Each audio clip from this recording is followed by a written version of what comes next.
Hey, what's up, YouTube? This is Sports Fan Network, and I'm Travis. And I'm Andrew.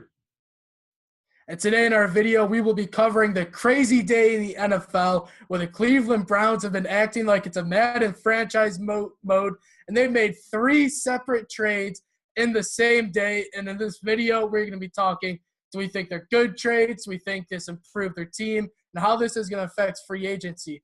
So, Andrew, I'll start it with you. We'll be talking about the trade with the Bills where the Browns got Tyrod Taylor and the Bills got a third-round pick.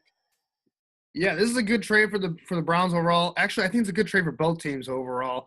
But for the Browns, they get a solid veteran quarterback that started over the past few seasons. With Tyrod Taylor, you know what you're getting. He's not a guy who's going to win you a game, but he takes care of the football. He can make some plays with his legs. He can make some plays with his arm in terms of the deep passing game. He's not going to consistently move the chains for you, which is one of the reasons why the Bills kind of wanted to move on with him for the past few seasons, is that he left a lot of throws on the field. One of the quotes I've heard from the coaching staffs. So he's a solid player. He's on a low contract so far, and they can move on from him whenever they want to because they had the first overall pick in the draft. Many suspect that they will take a quarterback. We'll see how that works out for them there. We'll get to that later. But with Tyrod Taylor, you're getting a solid football player overall. And for a third-round pick, that's a very good trade to get a starting quarterback in this league, and especially for the Browns because they have so many draft picks. They didn't have to give up any of those prime first or second-round picks. So they can still be aggressive on day one and day two of the NFL draft. Yeah, and I agree with you. I think this is a good trade for both teams. For the Bills, it was obvious that Tyrod Taylor was not their franchise quarterback and that they were able to get a third-round pick and a pretty good draft. So that's a good addition for them. And for the Browns, it's always a win if you upgrade at the quarterback position, and that's what they did. One of the things that Tyrod Taylor is very good at is taking care of the ball. He did that very well last season. While DeShone Kizer for the Browns, he was very bad at taking care of the ball. So that'll be an improvement for them. Also, Tyrod Taylor, he's one of the better mobile quarterbacks in the NFL, and he's going to be very good in that sense. I think he's a better fit in the Brown system too because he's more of a short to intermediate, passer.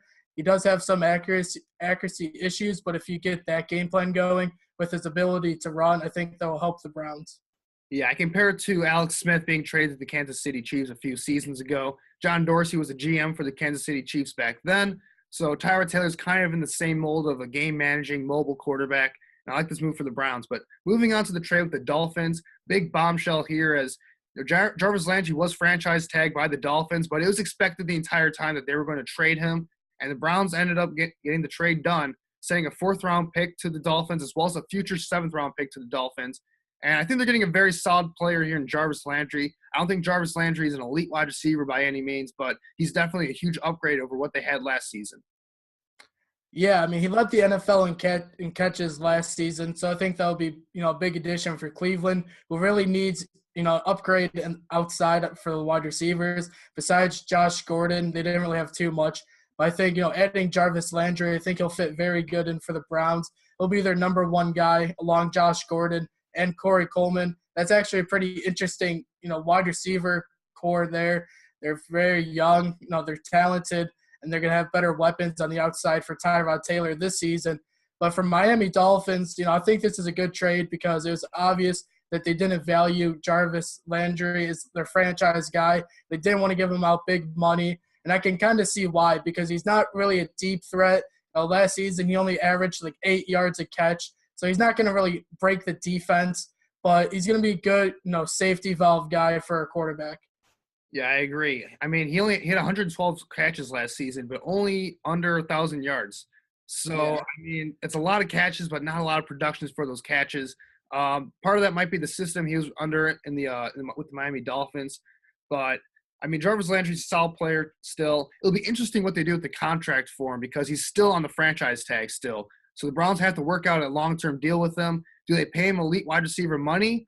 I'm not sure if they want to break the bank for him because he's more of a slot wide receiver, and slot wide receivers don't really deserve, in my opinion, that much money. But we'll see what happens with Jarvis Landry. Obviously, it's a big upgrade for them. He's a very good football player. So getting good football players, hey, can't complain there. And they didn't give up that much draft compensation for him. But moving on to the trade with the Packers, the Browns getting cornerback Demarious Randall for DeShone Kizer, and both teams swapped fourth and fifth round picks. So the Packers essentially moved up in the draft with these picks, Travis, as a Packers fan, what's your view of this trade? I have no idea what the Packers organization is doing in this trade, because why are they trading a starting cornerback who, in my opinion, is probably the most talented cornerback out of all the defensive backs, for a backup quarterback who had problems turning the ball over, while you have Aaron freaking Rodgers, the best quarterback in the league?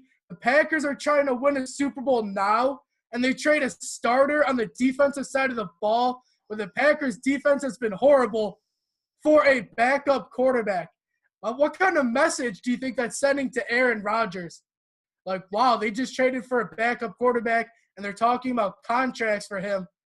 This was very shocking. I don't understand why they did it. And if you're a Packers fan, you have to be very frustrated with this trade. Yeah, I think part of the reason might be kind of similar to the Marcus Peters situation with the Chiefs. Demarious Randall had run-ins with the coaching staff with the Packers a lot last season, especially it came to a head a game against the Bears where he actually got kicked out of the game by the Packers coaching staff for having to run with the coaching staff on the sideline. But I kind of agree with you here, and it kind of sends a bad message to me about the way Aaron Rodgers' contract extension is going, because they're trying to get a deal done before he actually has his deal run out, so they don't have to pay him a huge amount of money, because Kirk Cousins is going to get a big deal. Jimmy Garoppolo just got a huge deal.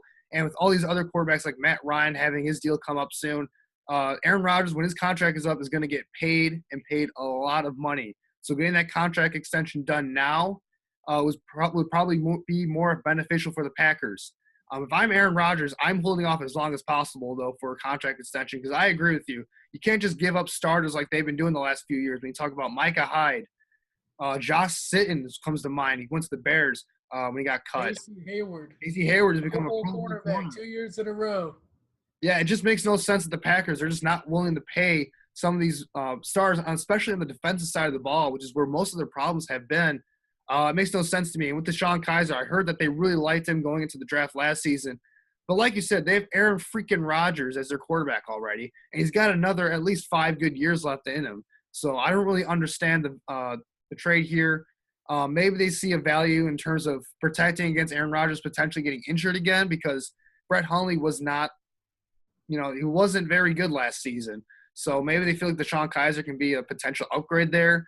But like you said, the Packers are trying to win a Super Bowl now, and they give up starting players, especially on a weak defense and a weak secondary especially.